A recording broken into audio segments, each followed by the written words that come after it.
분별케 해 건져 생명을 주시려 라는 제목으로 하나님의 말씀을 태워냈습니다.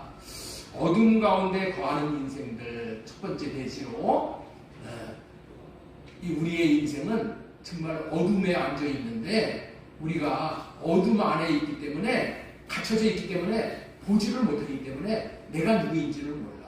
내가 얼마나 공고한 자이고 내가 얼마나 어둠 가운데서 사탄에게 종노릇하고 있는지를 모른단 말이에요.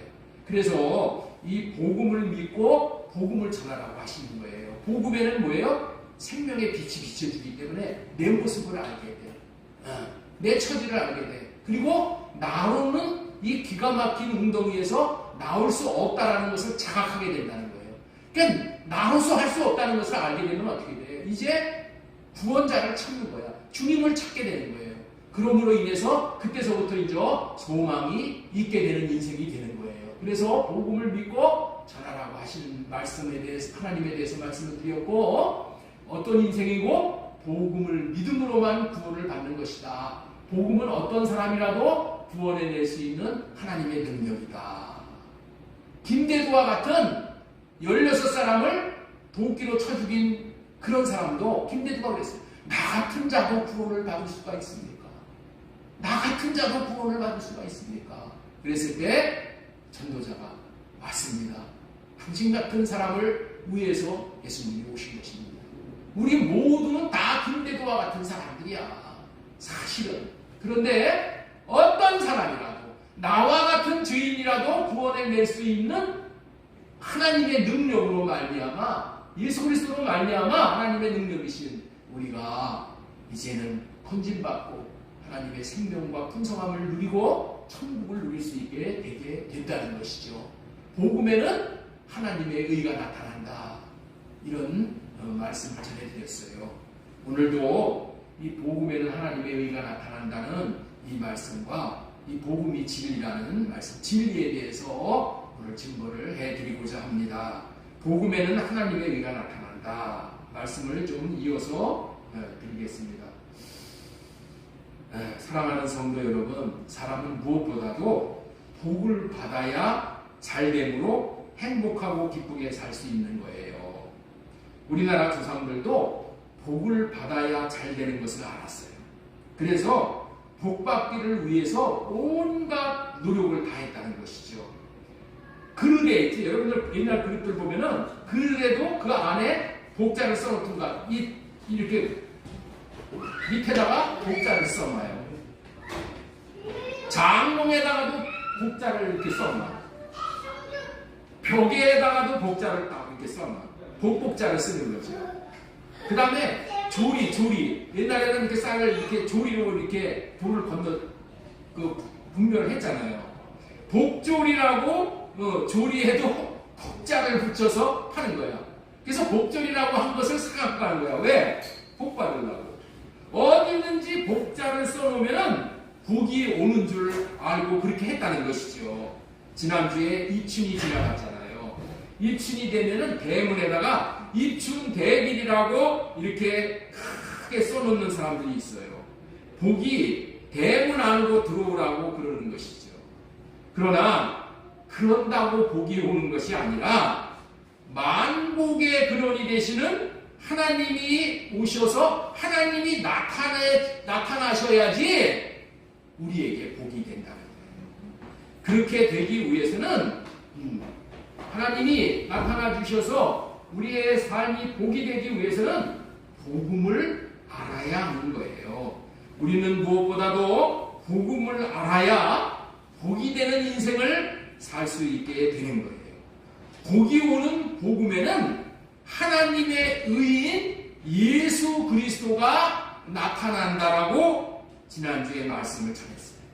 복이신 예수 그리스도가 나타나는 것이 우리에게 복이 되는 거예요. 우리나라에 기독교가 들어와 복음을 믿고 받아들이니까 우리나라 땅에 복이신 예수 그리스도가 나타나셨어. 믿는 백성들의 마음에 예수 그리스도가 나타나셨어요. 예수 그리스도가 나타나니 이 땅에서 저주를 가져다주는 마귀 귀신이 쫓겨가게 된 거예요. 하나님께서 땅으로 내려주시는 복을 마귀 귀신이 받지 못하도록 다 막고 있었어. 다 막고 있었어. 이제 그리스도가 나타남으로 마귀 귀신이 쫓아남으로 이제는 하나님이 하늘로부터 내려주시는 복을 전부 받을 수 있게 되니까 농사를 지면 농사가 잘 되고 매해 풍년이 들게 되었어요. 예수 그리스도가 나타나시니까 공장들이 세워지고 또 세워지는 공장들마다 잘 돌아가게 되고 무역이 잘 되고 정치, 경제, 문화, 스포츠 모든 영역에 걸쳐서 복이 되신 예수 그리스도가 나타나니 복을 받고 잘 되게 되었다는 거예요. 우리나라 땅에서 5,000년의 역사 가운데 약 1,000번의 전쟁이 있었다는 거예요. 지금 우크라이나 땅에서 전쟁이 벌어지고 있는 것을 우리는 보고 있잖아요. 전쟁은 모든 것을 무너지게 하고 비참하게 만들고 모든 것을 폐허더미로 만드는 것이 전쟁이죠. 학생들은 학교에 가서 공부를 하고 백성들은 일터로 가고 공장으로 가서 일해서 돈을 벌어와야 먹고 살 수 있는데 자식들이 전쟁에 끌려가는 거야. 남편들이 전쟁에 끌려가서 죽어 시체로 돌아오고 부상을 당하는 자들은 집으로 돌아오지 못하고 병원으로 가야 하고 또 병원에서 나와서도 상위 군인으로 남게 되어지는 거예요. 지오는 농사를 할 수가 없을 뿐만이 아니라 봄이 되어도 씨를 뿌릴 수가 없어 수확을 할 수 없으니 땅은 황무지가 되고 굶어 죽는 사람들이 헤아릴 수가 없게 되는 것이 전쟁입니다. 그리고 나라의 곳간에 있는 돈을 가지고 전쟁 무기를 사오는데 너무나도 많은 비용을 들여서 그 돈을 지출하다가 보니까 나라가 가난해지고 피폐해질 수밖에 없는 것이죠. 그런 결과를 가져오는 전쟁이 우리나라 역사 5,000년 동안에 1,000여 번이 있었다는 거예요. 1,000여 번 전쟁을 치렀으니 우리나라가 얼마나 피폐해졌겠냐는 거예요. 민집사님에게 새벽기도 시간에 이 말을 했더니 목사님 5년 만에 전쟁이 일어났다는 계산이 나오네요.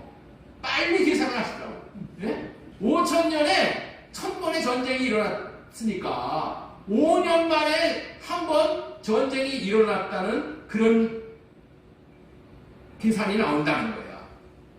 여러분들 5년에 한 번꼴로 전쟁이 일어나니 얼마나 나라가 망설여졌겠어요. 우리나라 6.25가 3년을 거쳐서 전쟁을 했어. 그런데 끝나면 또 전쟁이 나는 거야. 5년 만에 한 번씩 전쟁이 났다는 거야. 우리나라 백성들은 좋은 날을 볼 수 있겠어요? 우리나라는 1960년대 국민소득 GNP가 100달러였어요. 100달러라는 것을 우리나라 돈으로 환산하면 13만 3천 원이야. 이 말이 무슨 얘기예요? 1년 동안 한 사람이 고작 13만 원을 벌어가지고 그 13만 원으로 먹어야 되지, 입어야 되지, 난방비해야 되지. 그리고 살았다는 거야. 그런데 100달러가 어느 정도냐면은 세계 200개 국가 중에서 우리나라가 가장 가난한 나라 중에 한 나라였다라는 말을 100달러로 표현하는 거예요. 그런데 세계 그렇게 최빈국에서 이제 60년 만에 2022년도 1인당 GNP가 얼마가 됐냐? 36,400불이 됐어요. 이거를 금액으로 따지니까 4,850만 원이 된 거예요.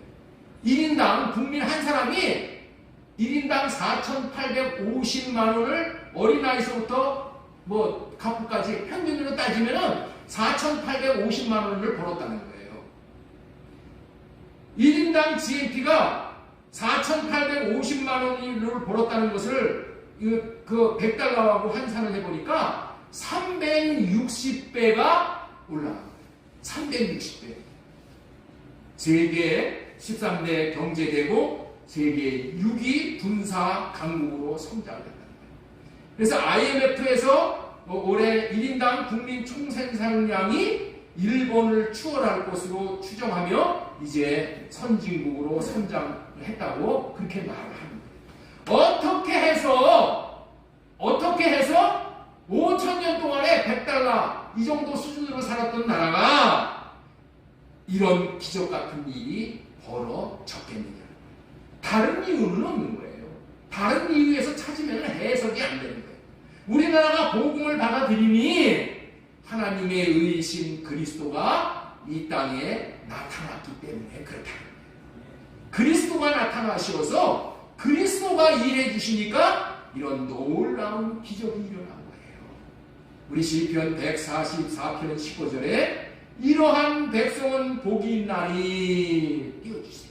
이러한 백성은 복이 있나니, 여호와를 자기 하나님으로 삼는 백성은 복이 있도다. 이렇게 말씀을 하고 있습니다. 이러한 백성이 어떠한 백성이에요? 어떠한 백성? 예수 그리스도가 나타나 주시는 백성. 여호와를 자기 하나님으로 삼는 백성은 복이 있도다. 이렇게 말씀하고 계십니다. 여호와 하나님을 자기 백성으로, 자기 하나님으로 삼는 백성은 복이 있다라고 한 말씀이 그대로 이루어진 것이 이 우리나라라는 거예요. 우리나라.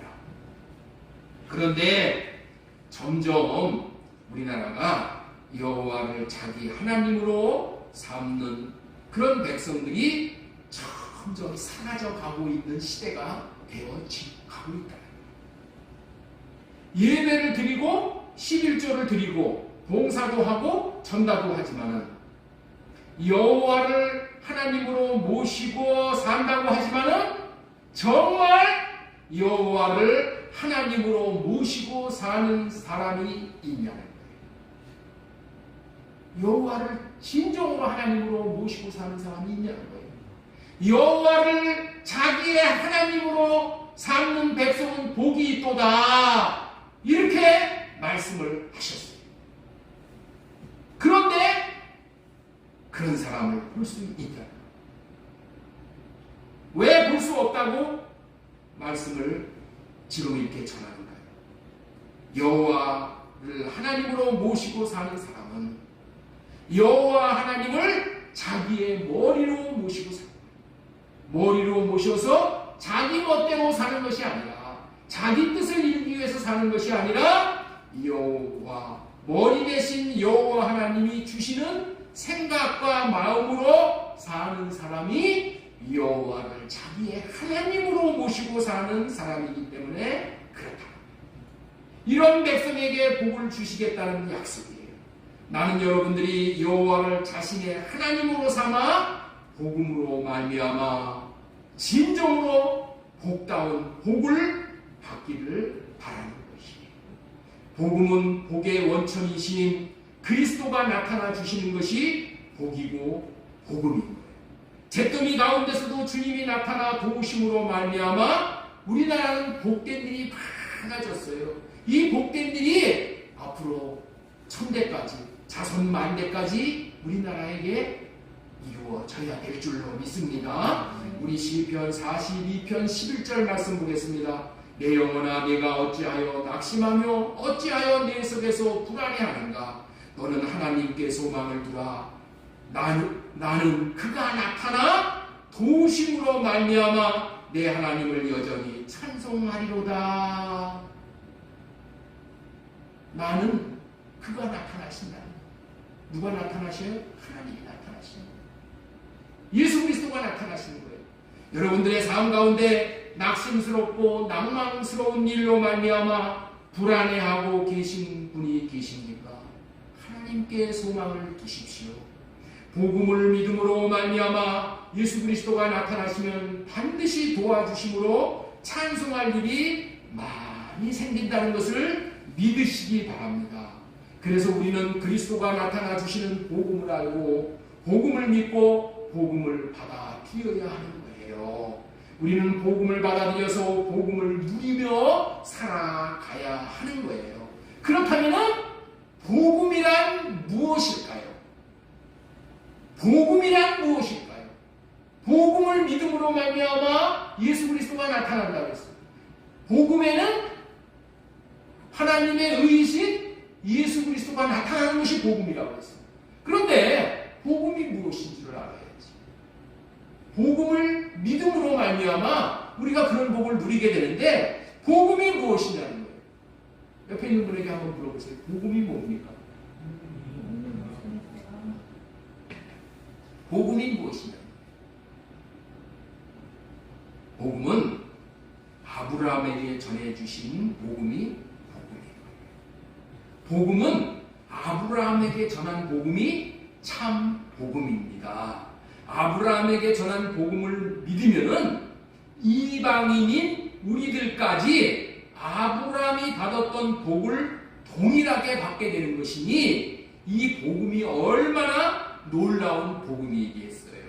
우리 갈라디아서 3장 8절 보겠습니다. 또 하나님이 이방을 믿음으로 말미암아 의로 정하실 것을 성경이 미리 알고 먼저 아브라함에게 복음을 전하되. 누구에게 복음을 전했다고요? 아브라함에게 복음을 전했어요. 이 복음이 참 복음이야. 아브라함에게 복음을 전하되 모든 이방인이 너로 아브라함으로 말미암아 함께 복을 받으리라 했느니라. 아브라함이 받은 복을 함께 받는 거예요. 아브라함에게 복음을 전하였다고 되어 있는데 아브라함에게 전한 복음이 어떤 복음입니까? 모든 이방인들이 아브라함으로 말미암아 함께 복을 받게 되는 복음입니다. 자, 그렇다면은 아브라함에게 전한 복음이 구체적으로 무엇일까요? 아브라함에게 전한 복음은 아브라함에게 하신 4가지의 언약이에요. 그 언약의 내용은 이런 거예요. 아브라함에게 4가지의 언약을 복음으로 주셨다고요? 4가지. 우리는 통상 지난번에는 3가지라고 말씀드렸는데 이번에는 4가지를 설명을 드리는 거예요. 그 아브라함에게 하신 4가지의 언약이 복음이야. 그 언약의 내용을 지금 말씀을 드리려고 하는 거예요. 잘 기억하셔요. 자, 첫 번째 아브라함에게 전하신 복음의 내용이 무엇이냐? 첫 번째, 아브라함의 자손에서 그리스도가 나타나게 해주시겠다는 언약이야. 예? 이게 아브라함에게 전한 복음이에요. 아브라함의 자손에서 그리스도가 나타나게 해주시겠다는 거예요. 갈라디아 3장 16절 자 보겠습니다. 이 약속들은 아브라함과 그 자손들에게 말씀하신 것인데 여럿을 가리켜 그 자손들이라고 하지 아니하시고 오직 한 사람을 가리켜 네 자손이라 하셨으니 곧 그리스도라. 아브라함의 자손에서 그리스도가 태어나게 한다는 거예요. 다시 말해서 뭐예요? 아브라함의 자손에서 그리스도가 나타나신다는 거예요. 아브라함의 자손 중에서 오직 한 사람을 말하는데 그 사람이 누구라고요? 예수 그리스도를 말하는 것인데 예수 그리스도가 나타남으로 말미암아 천하 만민이 복을 받게 된다는 복음이에요. 그렇습니다. 예수 그리스도가 나타나면 온 세상이 모두 복을 받게 되는 것이 아브라함에게 전한 복음이에요. 아브라함에게 전한 복음이 뭔지를 아시겠죠? 첫 번째 뭐라고 그랬죠? 아브라함의 씨에서 예수 그리스도가 나타나신다. 이게 첫 번째입니다. 민지사님, 첫 번째 기억하셔야 돼. 첫 번째. 두 번째는 뭐냐? 할례를 시켜주시겠다는 언약이에요. 할례를 해주셔서 주님의 마음을 주시겠다는 언약이에요.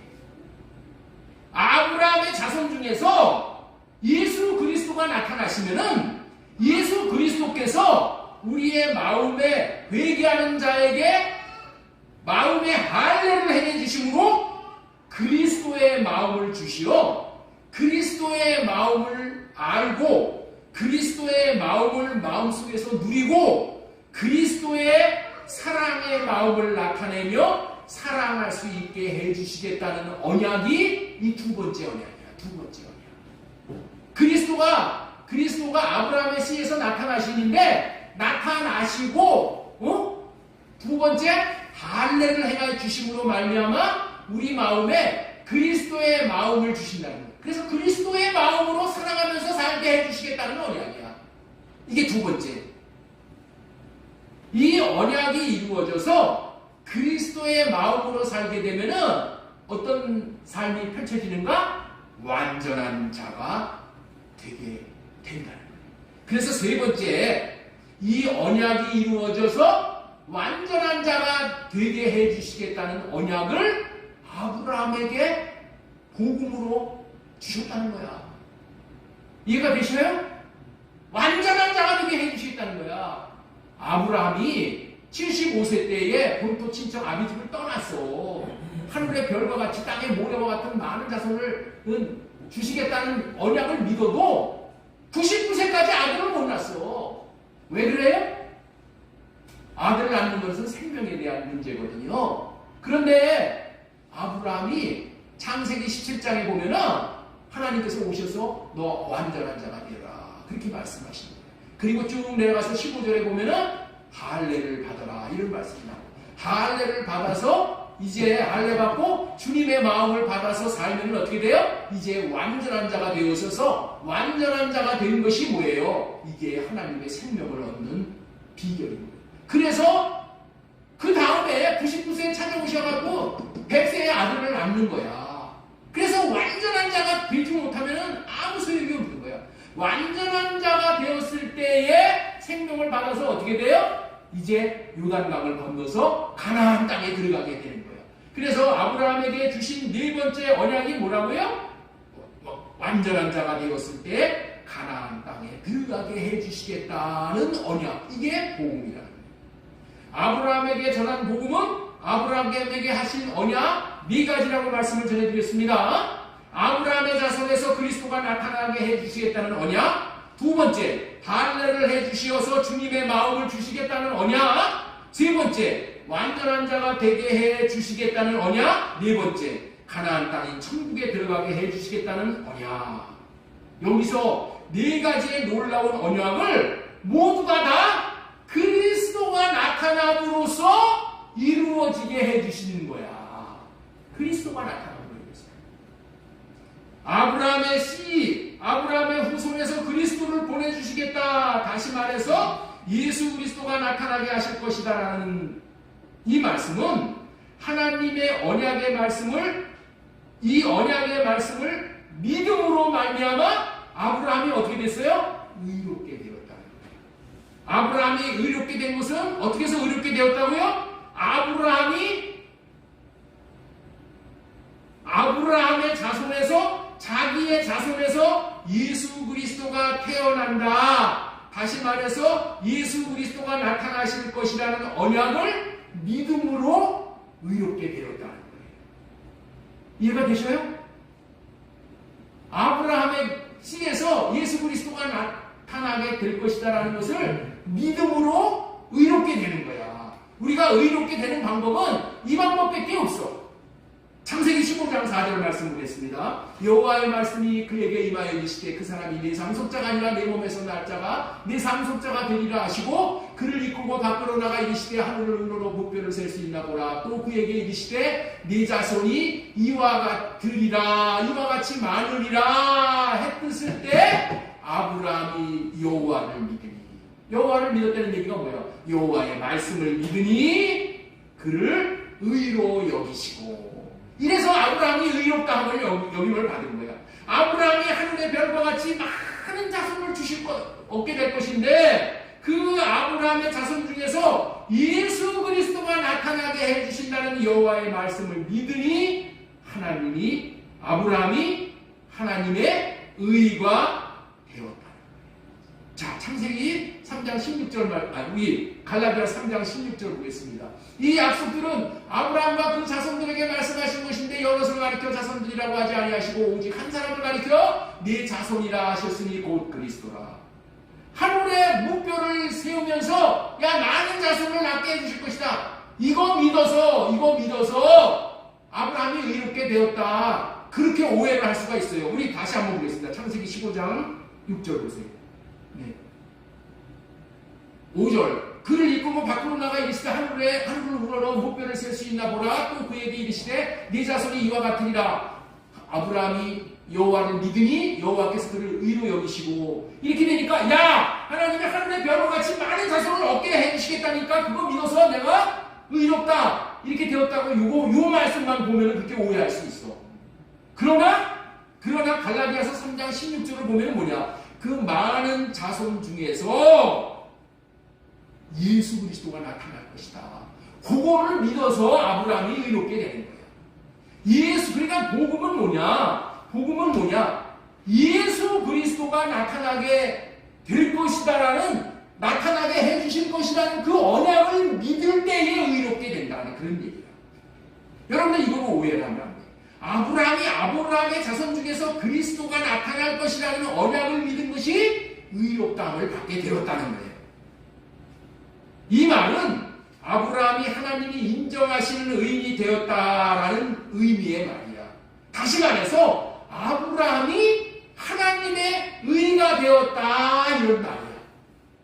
아브라함이 뭐가 됐다고요? 하나님이 인정하시는 의를 얻었다는 거야. 그래서 아브라함이 하나님의 의가 된 거야. 지금 저와 여러분들이 사는 시대에도 그리스도가 나타나게 해주실 것이라는 언약을 믿으면은 저와 여러분들도 의인이 되는 거야. 저와 여러분이 하나님의 의가 되는 것이라는 거야. 이게 놀라운 사실인 거예요.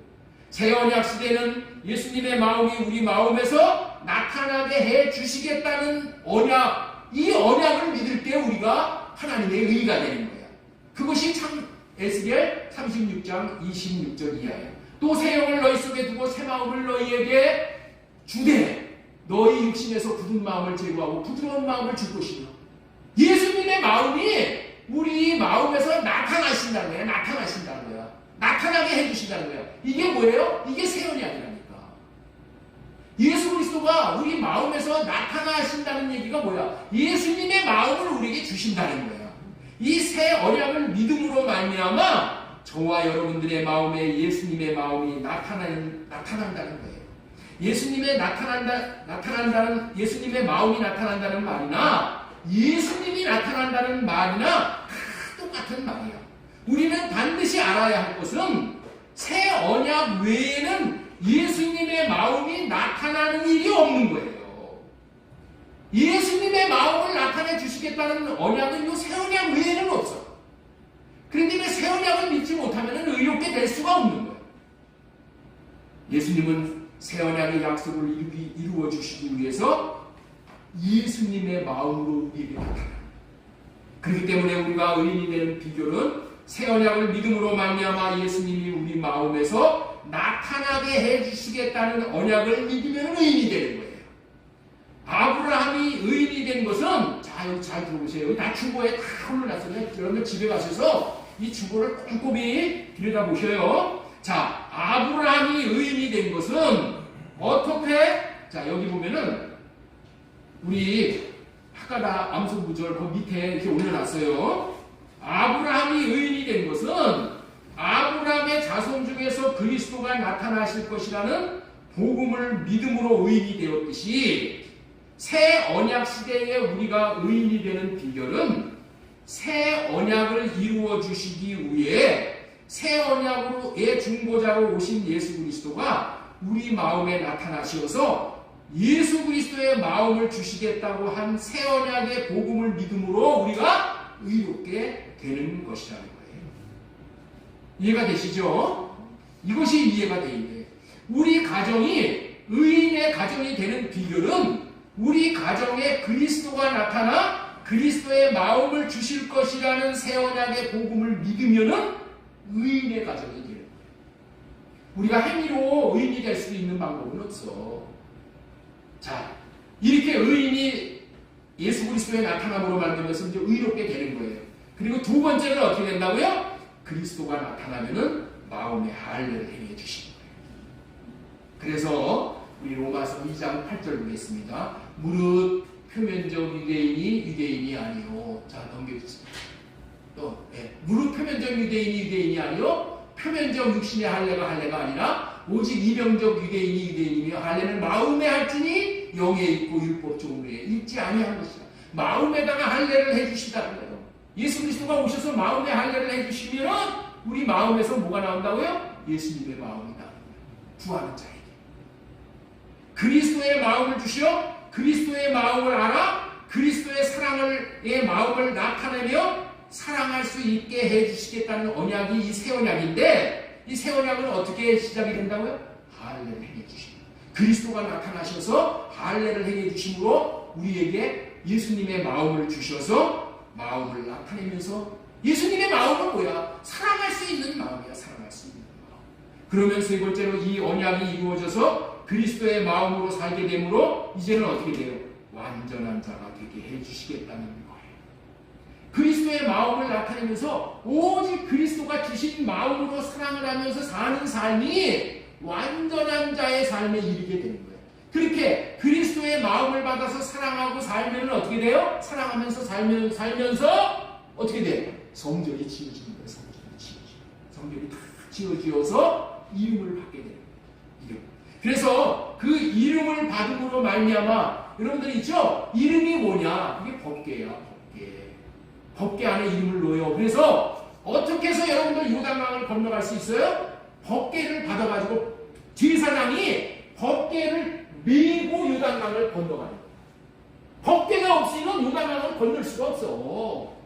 그냥 너 믿음만 있으면 발레 밀어가지고 걷는 거 아니야.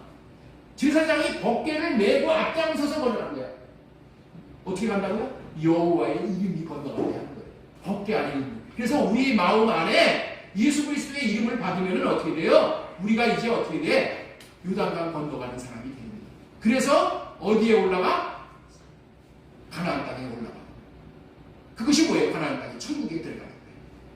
결론을 내지면 예수 그리스도가 나타나게 해주실 것이라는 것은 새 언약인 복음을 믿으면 예수 그리스도가 나타나시어 마음의 할례를 행하여 주시고 예수 그리스도의 마음을 주시어서 예수 그리스도의 마음으로 사랑을 함으로 모든 율법의 조항을 다 지키게 됩니다. 그러므로 말미암아 이제 사랑함으로 생명을 얻게 되므로 이 땅에서 천국을 누리며 살게 되고 마침내는 가나안 땅인 천국에 들어가는 구원을 받게 된다. 자, 다시 한번 볼게요. 지금까지 전한 대로 아브라함에게 하신 언약인 아브라함의 자손에서 예수 그리스도가 나타나 주시는 것이 복음입니다. 그리고 그리스도가 나타나 할례를 행해 주심으로 그리스도의 마음을 받아 사랑하며 살 수 있게 되는 것이고 사랑함을 지속적으로 함으로 성전을 다 짓는 자, 완전한 자가 되어지게 해주시어 이름을 받는 것이 복음이에요. 이름을 받는 것이.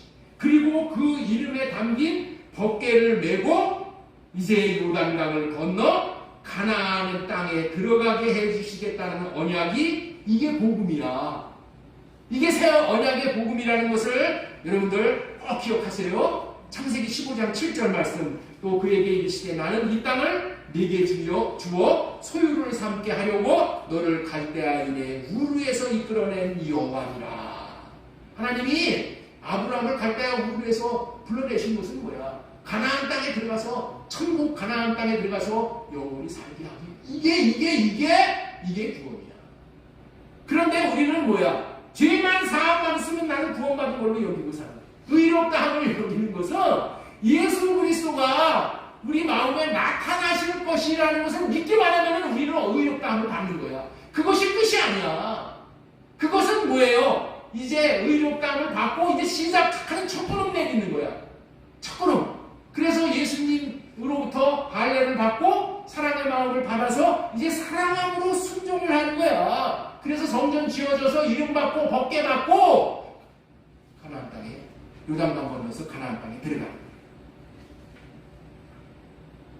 이것이 새 언약의 복음인 거예요. 다시 묻겠습니다. 복음에는 하나님의 의가 나타난다고 하신 말씀이 무슨 의미예요? 옆에 있는 분에게 한번 물어보겠습니다. 복음에는 하나님의 의가 나타난다고 하신 말씀이 무슨 의미예요? 하나님의 의는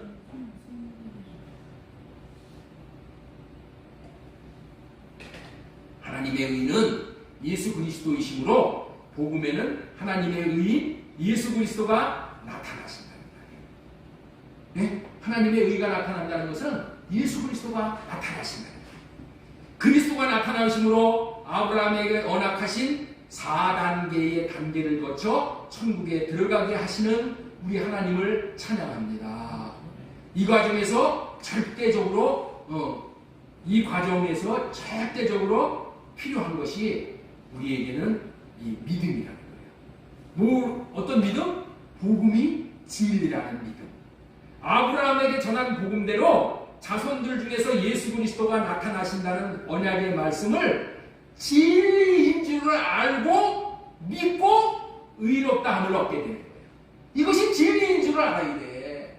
이 진리는 이것만이 진리야, 여러분들. 그리고 의롭다함을 얻고 사랑할 수 있게 해준다는 언약이 진리임을 믿어야 돼. 여러분들, 예수 그리스도가 우리 안에 나타나시고 왜 나타나셔? 예수님의 마음을 주셔서 예수님의 마음으로 우리가 사랑할 수 있게 되어진다는 거냐. 우리가 사랑할 수 있는 사람이 전혀 못 돼. 그런데 예수 그리스도가 나타나면은 우리 안에 예수님의 마음을 주셔서 사랑할 수 있는 사람이 되어지게 된다는 것이 이것이 뭐라고? 진리인 줄을 믿고 사랑하라. 주신 마음으로. 그래서 완전한 자가 되게 해주시오. 가나안 땅에 들어갈 수 있게 되어지는 언약이 진리인 줄을 또 믿어야 돼. 믿고 나아가는 자에게 4단계의 언약을 다 이루어 주시니 그렇게 하기 위해서 그리스도가 나타나시는 거예요. 구약 시대나 새 언약 시대나 예수 그리스도가 나타나 주실 것이라는 것이 복음이에요. 구약 시대는 아브라함의 씨에서 그리스도가 나타나실 것임을 믿는 것이 복음을 믿어 의롭다함을 얻고 사랑함으로 성전을 짓고 이름을 받아 가나안 땅에 들어가게 되는 것이고, 새 언약 시대에는 새 언약을 믿음으로 그리스도의 마음이 나타나 주실 것을 믿음으로 의롭다함을 얻어 이제 우리가 몸된 교회로 세워져 이름을 받고 천국을 누리며 영원한 천국에 들어가게 되는 거예요. 여기에는 다 뭐가 필요하다고요? 믿음이 필요해요. 믿음. 아브라함은 하나님의 말씀을 진리인 줄로 믿고 아브라함의 씨로 예수 그리스도가 나타나시겠다는 언약을 믿음으로 의롭다함을 얻은 것이고, 새 언약 시대는 하나님의 의이신 새 언약의 중보자 예수 그리스도가 나타나 새 언약을 이루어 주실 것이라는 이 복음을 믿음으로 의롭다함을 받는 거예요. 하나님은 언제나 하나님의 약속의 말씀을 믿고 예수 그리스도가 나타나신다는 것을 믿는 자들에게 나타나시어서 의롭다 하시고 사랑할 수 있게 해주심으로 성전을 지음으로 이름을 받는 복음을 누리게 해주시는 분인 거예요. 하나님이 나타나 주시겠다고 하는 곳이 어딜까요? 구약시대는 성전이었어. 그러나 신약시대, 새언약시대는 어디예요? 몸된 교회야. 몸된 교회. 그래서 교회를 세우는 자가 되어야 하고, 그런 자에게 예수 그리스도가 나타나시는 최고의 복된 삶을 누리게 되는 것이에요. 여러분들 있죠? 우리 조시는 분들이 있어가지고 재미난 이야기 하나 해드릴게요. 춘향전에 대해서 여러분들 읽어보셨거나 다 들어보셨을 거예요. 춘향전, 잠시 우리 기억을 해보면은 전라도 남원의 퇴기, 우리 저쪽에 히터 좀 하나 꺼주세요. 우리 오승원 집사님, 꺼주세요. 우리 너무 더우니까 다들 이게 눈꺼풀이 무거워졌어. 전라도 남원 땅에 물러난 기생 퇴기 월매의 딸 성춘향이 광안루에 그네를 타러 나갔다가 그 당시에 사또의 아들 이몽룡이를 만나서 이제 인연을 맺어요. 그리고 평생을 같이 살기로 약속을 합니다. 두 사람이 다른 사람의 눈을 피해 남모르는 사랑을 계속하던 중 사또가 이제 영전을 하여 서울로 자리를 옮기게 되면서 이제 서로 헤어지게 돼버린 거야. 응? 아버지 따라서 가야 되니까 이몽룡이가. 그때에 춘향은 이 지조를 지키느라 다른 사람을 만나러 하려 하지 않지만은 새로 부임한 변학도는 춘향이가 워낙 절세 미인이라 수청을 들라고 광요를 막 하는 거예요. 그러나 춘향이는 이몽룡이가 반드시 돌아와 데리고 가서 함께 살게 해주실 것이라는 언약을 굳게 믿고 죽기를 무릅쓰고 신관 사또의 요구를 거절하다가 이제 옥에 갇혀 죽을 위험에 처하는 거예요. 이때 한양에 올라가서 공부를 열심히 하여서 장원급제를 한 이몽룡이가 암행어사가 되어서 내려오는 거예요. 어사는 춘향이가 옥중에서 고생을 한다는 사실을 이미 알았어. 그리고 변학도의 생일날 어사 출도를 하면서 이 변학도 앞에 나타나는 거예요. 변학도는 사또직에서 이제 파직을 당하게 되고 또 암행어사 이몽룡이가 변학도를 이제 파직하고 춘향이에게 이제 나타나는 거예요. 춘향이에게 나타나서 춘향이를 구출하여 목숨을 구해서 함께 서울로 올라가 평생을 행복하게 살았다는 이야기지요. 이게 춘향전이지요. 언약을 믿고 기다리고 기다린 춘향이에게 나타난 이몽룡은 마치 새 언약을 믿고 기다리고 기다리는 성도들에게, 다시 말해서 예수 그리스도의 신부들에게 나타나 주시는 것과 너무나도 흡사한 내용이에요. 약속을 믿는 춘향이에게 나타난 이몽룡의 나타남은 새 언약을 믿는 자들에게 예수 그리스도가 나타나 주실 것이라는 내용과 너무나도 일맥상통한 내용이에요. 춘향이가 이몽룡이의 약속을 믿고 어떻게 목숨을 걸고 그렇게 처신할 수가 있었을까요? 춘향이는 이몽룡이의 약속을 진실이라고 믿었어. 뭐라고 믿었다고요? 진리라고 믿었다는 거예요. 이몽룡이가 한 약속은 진리이기 때문에 반드시 이몽룡이가 자기를 찾아서 나타나실 거라는 것을 믿었던 춘향이는 이몽룡이가 약속대로 반드시 나타나는 복음을 누렸어요. 그렇습니다. 예수 그리스도가 나타나 주실 것이라는 새 언약을 진리라고 믿는 자들에게 복음을 반드시 누리게 하시는 거예요. 인간 이몽룡이가 한 말을 진리라고 믿어서 이몽룡이가 나타나는 복음을 춘향이가 누렸는데 하물며 예수님이 말씀하신 언약을 진리로 믿지 못할 수가 있어요? 우리는 예수님이 하신 말씀을 진리라고 반드시 믿을 수가 있어요. 새 언약의 중보자인 예수님이 나타나시는 복음을 누리는 것은 믿는 자들이 받아 누리는 축복 중에 축복인 거예요. 복음에는 하나님의 의신 예수 그리스도가 나타나 주시는 거예요. 왜냐하면 예수님이 하신 언약이 진리이기 때문이에요. 진리이신 예수 그리스도가 나타나는 것이 복음이에요. 이 명절 기간에 예수 그리스도가 여러분의 가정에 나타나 주시겠다는 새 언약을 믿어 예수 그리스도가 나타나심을 누리는 명절이 되어지시기를 예수님의 이름으로 소망드리고 축원합니다. 네. 그런데 불행히도 명절 때가 되면은 많은 가정에서 마귀 귀신이 나타나기를 기다리고 있다는 거예요. 북어대가리, 사과, 배, 제일 좋은 거는 제사상에다 올라가 있어. 좋은 것으로 제사상을 차려놓고 조상들이 와서 잡수실 줄을 알고 기다리는 거예요. 얼마나 어리석어요. 조상들이 와서 먹는다면은 음식이 줄어야 될 거 아니야. 음식이 줄어야 될 거 아니야. 그런데 줄어들지가 않잖아, 음식이. 그러니 조상들이 와서 먹은 거예요? 조상들이 와서 먹은 것이 아니야. 응? 음식이 줄어드는 것이 아니야. 조상들이 못 먹어. 그러니까 어떻게 돼? 나중에는 저희들이 다 먹어버려. 저희들이 다 먹어. 그렇죠? 제사 지내는 사람들이 다 먹는 거야, 그거. 저희들 먹기 위해서 좋은 것 살을 놓는 거예요. 마귀 귀신에게 속아서 그러는 거예요. 제사를 드리면, 절을 하면은 그 제사상 뒤에 마귀 귀신들이 와서 절을 받아먹는 거예요. 절은 하나님만이 받으셔야 돼요. 하나님만이 경배를 받아야 되는데 마귀 귀신들이 조상들을 빙자해서 절 받아먹는 거예요. 때문에 음식을 차려놓는 것은 한마디로 말하면은 마귀 귀신이 나타나기를 구하는 기간이야.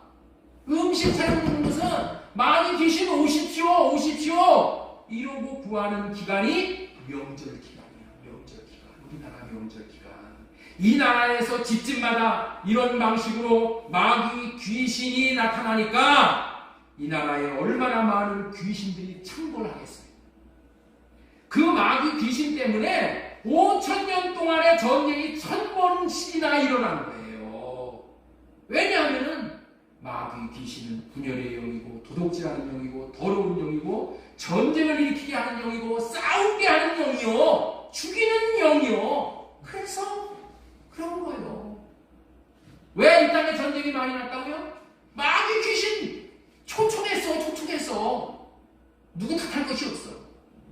우리들에게 이제 우리의 인생을 어떻게 살아야 하는지를 분명히 분별시켜주고 깨우쳐주는 말씀인 거예요.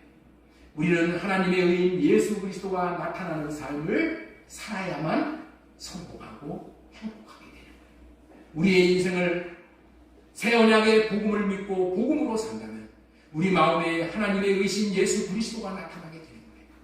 예수 그리스도가 나타난다는 의미가 무엇이라고 했어요? 예수 그리스도께서 우리를 사랑한다는 의미고 우리가 복음을 믿고 사는 삶이 가장 잘 사는 삶, 가장 의로운 삶이다. 진리의 삶이라고 하나님이 인정하시기 때문에 예수님은 진리의 삶을 살았을 때만 나타나시는 분이에요. 그리고 마귀는 거짓된 삶을 살 때에 나타나 사망으로 끌고 가는 자인 거예요. 하나님이 네 삶이 의롭다, 진리의 삶이다 라고 인정하시면 예수님이 나타나시죠. 마귀 귀신이 붙어있다가도 예수님이 나타나면 어떻게 돼요? 한 길로 왔다가 7길로 도망가게 돼요. 마귀 귀신이 떠나가면 모든 저주가 떠나가는 것으로 사랑이 되어지고 생명의 누림이 있고 생명이 자라나게 돼요. 복음으로 산다는 말은 할례 언약, 새 언약으로 사는 삶이에요. 다시 말해서 예수님의 마음으로 사는 삶이에요. 예수님의 마음으로 사는 삶에만 예수님이 나타나는 거예요. 이런 내 생각, 내 마음으로 아무리 의롭고 선하고 그런 거 하는 거 나에게서 나온 것은 다 더러운 거예요. 예수님이 주신 마음으로 사는 것만이 의롭고 선한 거예요. 그래서 우리는 예수님이 나타나시도록 새 언약으로 이런 삶을 살자는 거예요. 성령으로 호흡하는 거예요. 호흡하듯이 성령하는 것이. 그래서 성령으로 말미암아 우리의 죄가 깨달아지고 우리가 할례 받고 성령으로 말미암아 하나님의 사랑을 부음받아서 주신 사랑의 마음으로 우리가 살 때만 우리는 어떻게 돼요? 몸된 교회가 지어지고 이름을 받고 그 이름을 나타내며 살 수 있게 되는 거예요. 다시 정리합니다. 사랑할 수 있게 해주시겠다는 언약을 믿고 내 생각과 내 마음을 할례받고 주님의 마음으로 사랑하며 사는 삶을 살 때에 주님이 나타나 주시겠다는 언약이 이루어지는 새해가 되는 거예요. 새 언약의 복음을 믿고 복음이 이루어져 주님의 마음을 받아 주님을 사랑할 수 있으면 아버지 하나님에게서 사랑을 받게 되고 그런 사람에게 예수님이 나타내 주시겠다고 약속하신 대로 주님의 나타나심을 보는 새해가 되어지는 거예요. 자, 우리 요한복음 14장 21절 말씀이 그 말씀이에요. 내 계명을 지키는, 우리 한번 따라서 한번 하겠습니다. 시작. 나의 계명을 지키는 자라야 나를 사랑하는 자니 나를 사랑하는 자는 내 아버지께 사랑을 받을 것이요 나도 그를 사랑하여 그에게 나를 나타내리라. 예수님의 계명이 뭐냐는 거예요. 예? 나의 계명을 지키는 자라야 나를 사랑하는 자라고 했어요. 예수님의 계명은 뭐야? 나로 사는 게 아니라 예수님을 머리로 모시고 머리가 되어서 주시는 주님의 마음으로 사는 것이 예수님의 계명이야. 이게 나의 계명이야. 나의 계명. 내가 너희를 사랑하는 것 같이 너희도 서로 사랑하는 거야. 이게 예수님이 주시는 계명이야. 예수님이 주시는 마음을 따라서 사는 것만이 그것이 하나님이 사랑하는 것이라고 인정을 하는 거예요. 그런 자는 아버지께 사랑을 받고 예수님도 사랑하고 예수님께서 자신을 나타내 주시겠다는 거예요. 우리의 생애에 주님이 나타난 것보다 복된 삶, 가치 있는 삶이 어디 있겠어요? 우리의 기도 중에 주님이 나타나시고, 어려운 가운데 처해 있을 때 주님이 나타나시고, 주님을 사랑하지 못할 때 주님 사랑하고 살고 싶다고 간절히 주님을 찾을 때에 주님이 나타내 주셔서 사랑을 부어주시어 그 사랑을 회복하고 주님이 주시는 사랑의 마음으로 주님을 사랑함으로 하나님의 생명을 얻고 누리는 삶인데, 이것보다도 더 가치 있고 복되고 고귀한 삶을 살 수 있는 법은 없는 거예요. 법은 없어. 자, 시편 42편 11절. 내 영혼아, 네가 어찌하여 낭망하며 어찌하여 내 속에서 불안해하는가? 너는 하나님께 소망을 두라. 나는 그가 나타나 도심으로 말미암아 내 하나님을 영원히 여전히 찬송하리로다. 하나님이 나타나시고 도와주시고 내 영혼에게 내가 한 말이야. 내 영혼에게, 여러분들에게도 여러분의 영혼에게 이렇게 하시고 이렇게 하시고 하나님이 나타나셔요. 나타나시는 도움이에요. 로마서 1장 17절.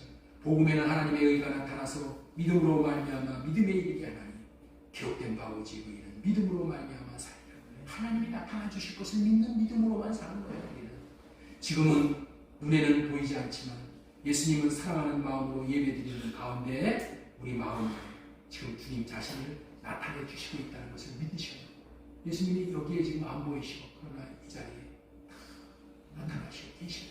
그래서 여러분의 마음에 감동을 주시고 이렇게 이제는 살아야 되는 거구나 깨닫게 해주시고, 하나님의 의신 예수 그리스도가 나타나는 것은 복음을 믿기 때문이다고 말씀을 드렸어요. 그렇다면 복음을 믿음으로 예수 그리스도가 나타나게 해서 하시는 위대한 일을 보도록 하겠습니다. 자, 예수님이 나타나셔서 하시는 위대한 일이 뭐냐? 고린도전서 4장 15절 말씀이에요. 그리스도 안에서 일만 스승이 있으되 아비는 많지 아니하니 그리스도 예수님 안에서 복음으로써 내가 너희를 낳았습니다. 복음으로써 내가 너희를 낳았습니다. 하나님께서 언약하신 복음은 할례 언약의 복음과 새 언약의 복음, 똑같은 복음이에요. 이 복음이 위대한 것은 생명을 낳는 복음이기 때문에, 생명을 낳는 복음은 이것밖에 없어. 그렇다면 어떻게 복음이 생명을 낳을 수가 있을까요? 신기하고 놀랍잖아요. 복음이 어떻게 생명을 낳을 수 있어?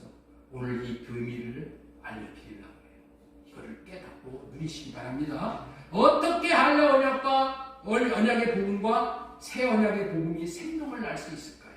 이 복음은 진리이고 진리의 말씀이고 진리이신 하나님의 언약이기 때문에, 진리이기 때문에 그래.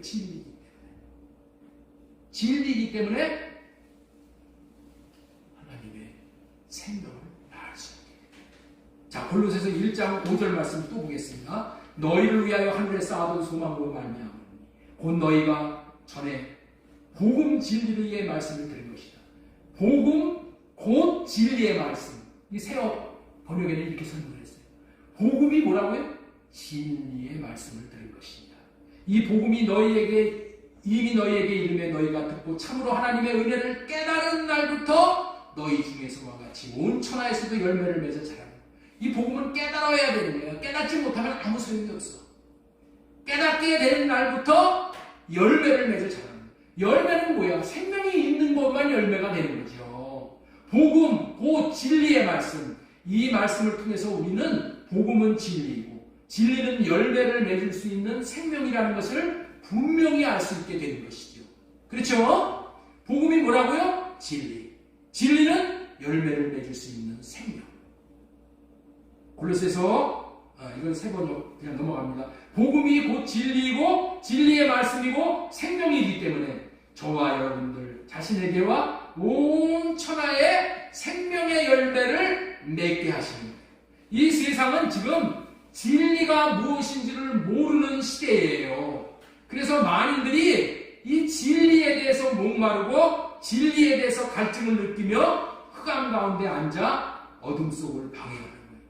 그러나 진리의 복음은 생명을 낳고 생명을 자라게 함으로 열매를 맺게 하는 거예요.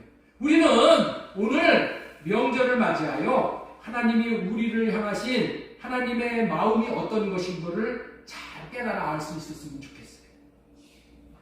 우리가 하나님이 우리를 향하신 그 마음을 우리가 알아야 돼. 하나님의 마음의 소원이란 말이야, 그것이. 그걸 알아야 돼. 하나님의 마음의 소원이 무엇일까요? 하나님의 마음의 소원은 모든 사람이 구원을 받는 것이고 진리를 아는 거야. 자, 디모데전서 2장 4절 말씀 보겠습니다. 시작. 하나님은 모든 사람이 구원을 받으며 진리를 아는 데 이르시기를 원하느니라. 진리를 알지 못하기 때문에 구원을 받지 못하게 되는 거예요. 열매를 맺지 못하게 되는 거예요. 그래서 하나님의 마음이 아프고, 농부 대신 하나님의 마음이 너무나도 아프고, 진리를 알지 못하기 때문에 열매를 못 맺죠. 그래서 하나님은 너희들이 진리를 알기 원한다. 진리를 알기 원한다. 라고 하시는 거예요. 자, 옆에 있는 분에게 축복 한번 하세요. 하나님은 당신이 진리를 알기 원하십니다. 그런데 진리를 아는 사람이 많지 않다는 거예요. 진리를 아는 사람이 많지 않아요. 진리를 모르는 것이 문제인데 어느 정도로 진리를 모르냐면은 예수님 당시에 최고의 지식인이라고 하는 사람이 누구냐? 그게 빌라도야, 빌라도. 총독을 하니까 얼마나 여러분들 지식이 많겠어요. 그런데 그 빌라도가 진리 지식을 몰랐다는 거야. 세상 지식을 많이 알았어. 출세하는 지식, 돈 버는 지식, 다 나라를 다스리는 지식은 알았는데 뭘 몰랐다? 진리 지식을 몰랐어. 진리 지식.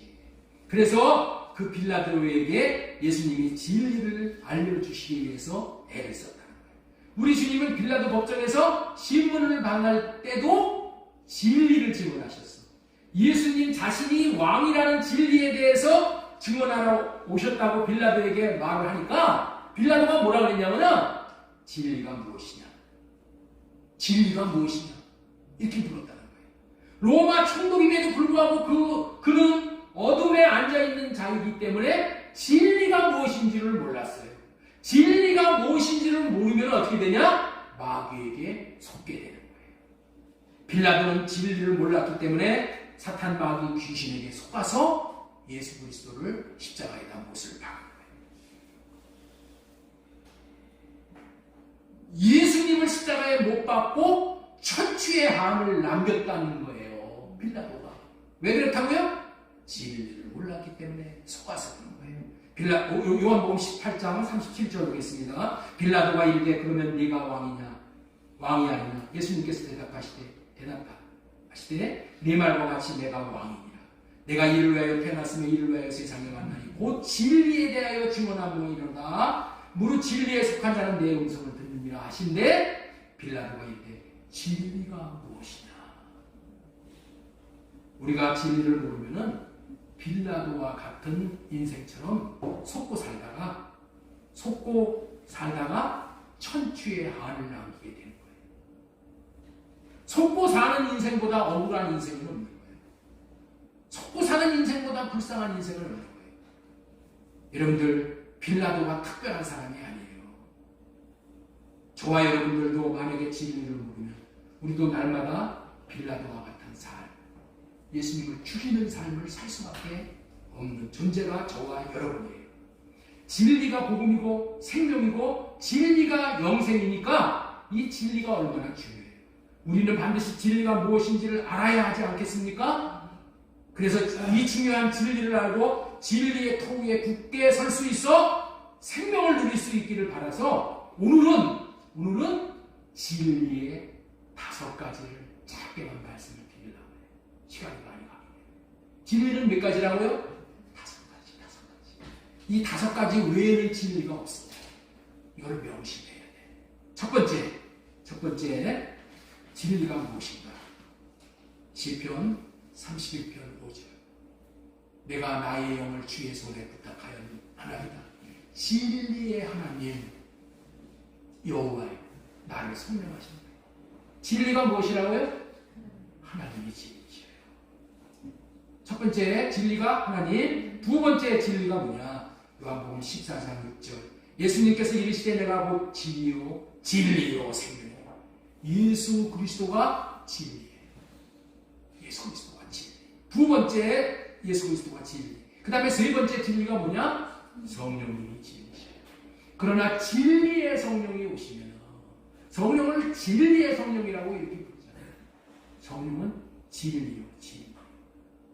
세 번째 진리가 성령 하나님입니다. 자, 네 번째 진리가 뭐냐? 기록된 말씀이 진리예요. 다니엘서 10장 21절 오직 내가 먼저 진리의 글에 기록된 것으로 내게 보이리라.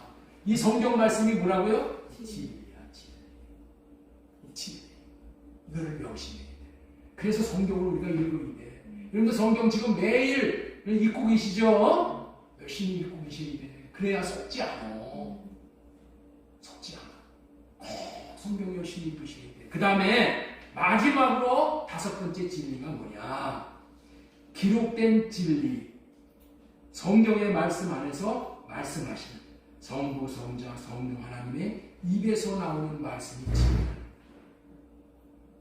기록된 말씀 안에서 말씀하시고 하나님, 예수님은 성령. 그래서 입에서 나오는 말씀이 진리야. 다시 말해서 우리 마음에서 마음 안에 왕으로 오셔서 주시는 주님의 마음이 진리야. 이 말씀을 꼭 기억해. 우리 주님은 그렇게 말씀하셨잖아요. 사람이 떡으로만 살 것이 아니고 하나님의 입에서 나오는 말씀으로 살 것입니다. 입에는 뭐가 나와요? 마음에 있는 것이 입으로 나옵니다. 오늘 전해드린 복음이 될 수 있는 것은 복음은 진리이고 진리의 말씀이기 때문에 그래요. 진리를 잘 알게 되므로 진리의 복음을 분별하고 복음을 믿음으로 주님이 나타나 주심으로 어둠에서 나와 진리의 터 위에 굳게 서서 성전으로 세워졌으면 좋겠어요. 하나님이 주시는 마음으로 살아내서 진리로 살아내서. 그래서 성전 안에 계신 주님이 저와 여러분들의 마음을 성전 삼고 저와 여러분들의 마음에서 샛별같이 나타나 주시는 예수님의 나타나심을 보고 누리며 주님의 마음을 나타내며 사는 최고의 한 주간이 되기를 바랍니다. 진리를 알므로 생명, 하나님의 말씀, 새 언약의 복음으로 말미암아 이와 같은 주님의 영광을 보고 누리고 복음을 누리고 전하는 최고의 인생, 최고의 복된 삶 되시기를 소망드리고 축원합니다.